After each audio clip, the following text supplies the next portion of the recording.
Let's talk about how to set healthy sexual boundaries. But first, let's talk about boundaries in general.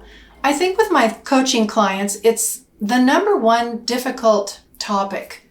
Most people know they should set boundaries, but kind of don't know what kind of boundaries are healthy.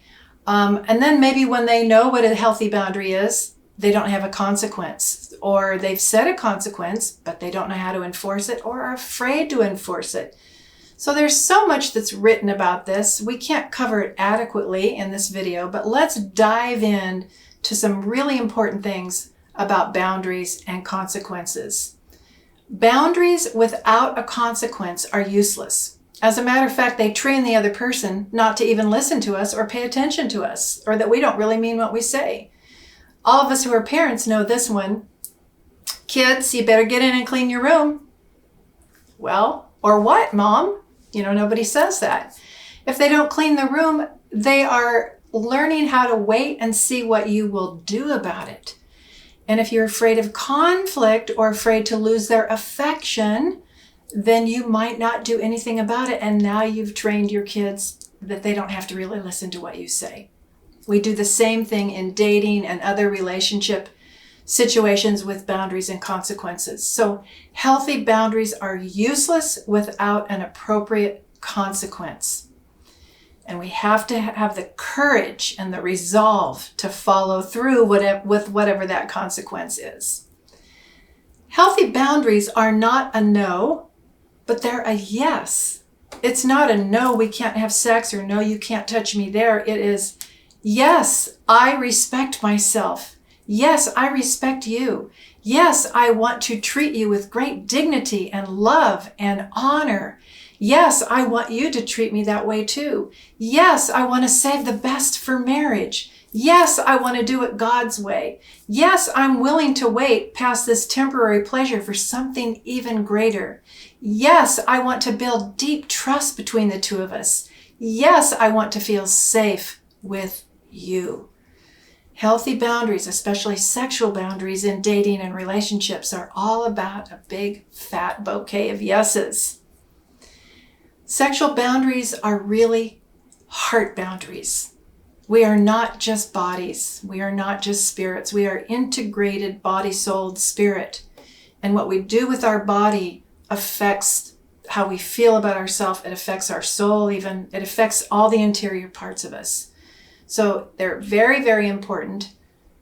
And we're going to dive in, and I'm going to give you 4 general things to remember about setting healthy sexual boundaries in dating.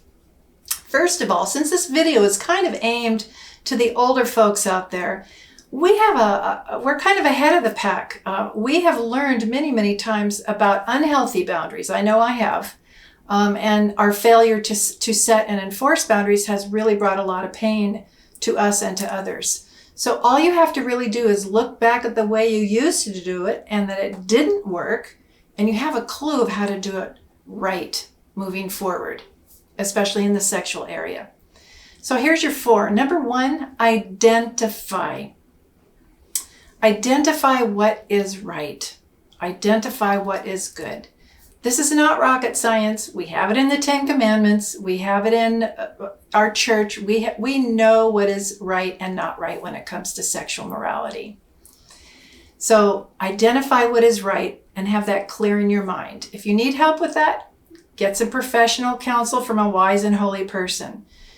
Also identify your fearful parts.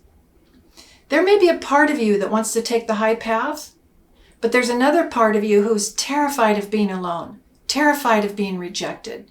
And so maybe those parts are in conflict and you're not aware of it. You set off on your date with good resolve because this part is leading, but during the date, the lonely, scared, frustrated part comes out and says, step aside, we're going to do it because we don't want to lose the relationship, or we don't want the person to think poorly of us. We've got parts. And you want to identify and understand what's going on with you before you go out there. Identify triggering places. Obviously, the bed, oh, we're grown up, we can just lie down on the bed, No. We are made for connection. We are made for communion. Let's keep it holy and safe for everybody.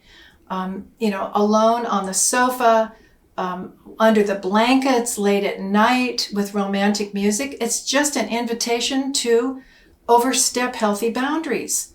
You will have plenty of time for that. Don't rush it.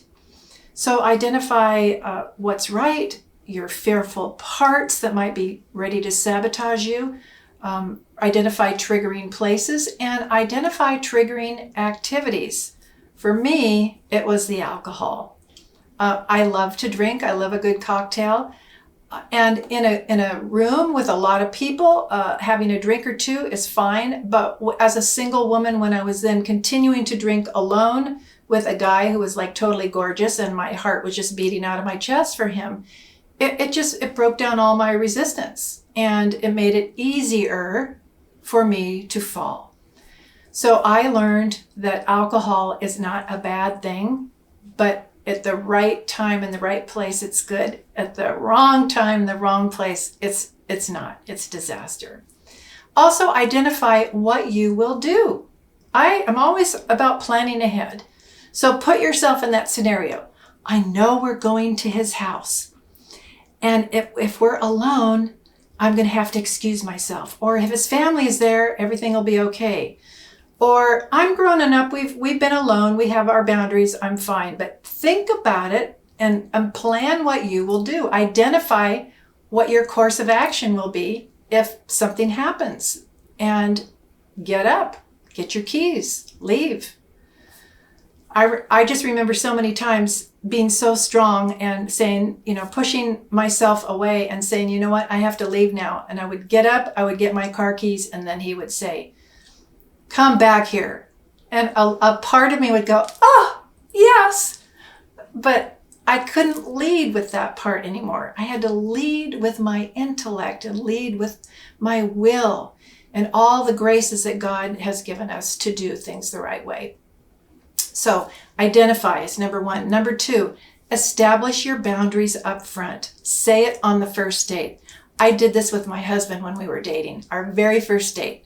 I did not even wait till like 5 minutes into it, and I blurted out at the restaurant, I just want you to know that I'm never having sex outside marriage again, because for the first time I really understand what the marital act is. It's an exchange of wedding vows with our bodies. It's body language. I learned that in theology of the body. And I went off and gave him this whole big thing why I was not going to have sex. And when I was all done, he said, I just wanted to buy you a drink. So we laugh about it now, but I'm so proud of myself. And I'm so glad I just laid it out on the table right at the beginning. It was very clear and he didn't have to guess. And he was very thankful for that. And then after you say what your boundaries are, this is number 3, ask them for their respect. Say, I hope you understood, and I'm asking for your respect in this regard. Do you have any problem? So be very clear about your boundaries, but also ask for them to be actively participating in the upholding of the goodness and dignity of both of you in the relationship. And number 4, if you cross boundaries, if you don't enforce your own boundaries and you find yourself in a horrible place, take care of it, go to confession, ask God for more grace, and apologize to the other person. Even if you thought you would never see them again, if you have the opportunity, ask for forgiveness for your lack of dignity and respect in what happened. You don't have to go into details, but ask for forgiveness. It's the closure on that.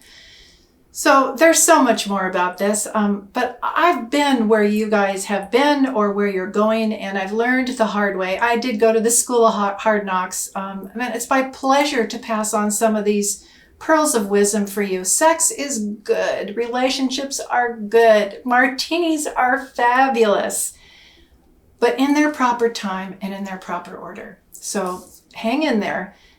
Don't forget to go to our website, CatholicMatch.com, for lots more information and articles. Follow us on Instagram at CatholicMatch. And if you haven't already subscribed to the YouTube channel, please subscribe now. God bless you. We'll see you later.